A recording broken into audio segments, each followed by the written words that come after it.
There is a famous saying that the ocean and the sea are the blood of this whole planet who keep this globe alive. So, good evening, gentlemen. My today's lecture topic is blue economy. So, first of all, let's understand what is blue economy. Gentlemen, blue economy refers to the economy which comes through the ocean and the sea, providing and creating livelihood and jobs, natural resources, renewable energy, as well as providing shipping routes via ports.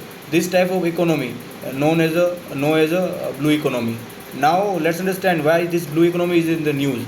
Gentlemen, as we all know that China is enhancing its presence over the South China Sea.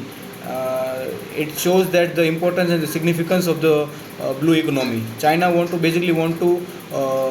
get avail the benefit of the large fisheries and the minerals and the resources from the South China Sea, which come through blue economy. And we all know that India has the name over the Indian Ocean region, and India has the vast seashore and the ocean line of 7,527 kilometers. And India, it makes India a natural recipient of the large blue economy, and India is the large exclusive economical zone. And our government is also understand this and emphasizing focus on the creating project like the Sagarmala project. Basically, the projects who develop the infrastructures of the port and enhancing the port with the modern technology to make our port more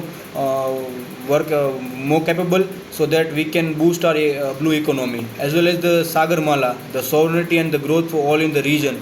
Government basically trying to get more benefit from the blue economy, combining other neighboring countries.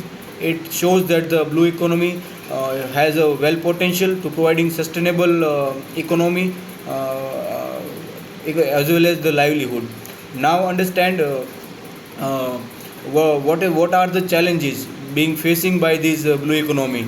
Gentlemen, as we all know that the shipping industries and the shipping routes are getting busy day by day, and the large amount and the many accidents occurring on this era recently, just nearby the Kerala coast.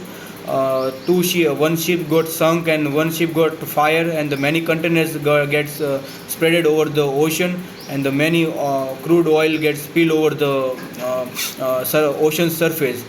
This is how, by conducting shipping activity, we giving harm to the marine life, as well as the rising temperature, with the effect of the global warming and the rising sea level are the major concern of this blue economy. So I would like to conclude with that, if we want to get the large benefit of this blue economy, we also need to think about the marine diversity as well as the marine life, to make this blue economy more sustainable, and together we can achieve more growth and more progress by using blue economy. So it was all about the blue economy. Thank you, gentlemen.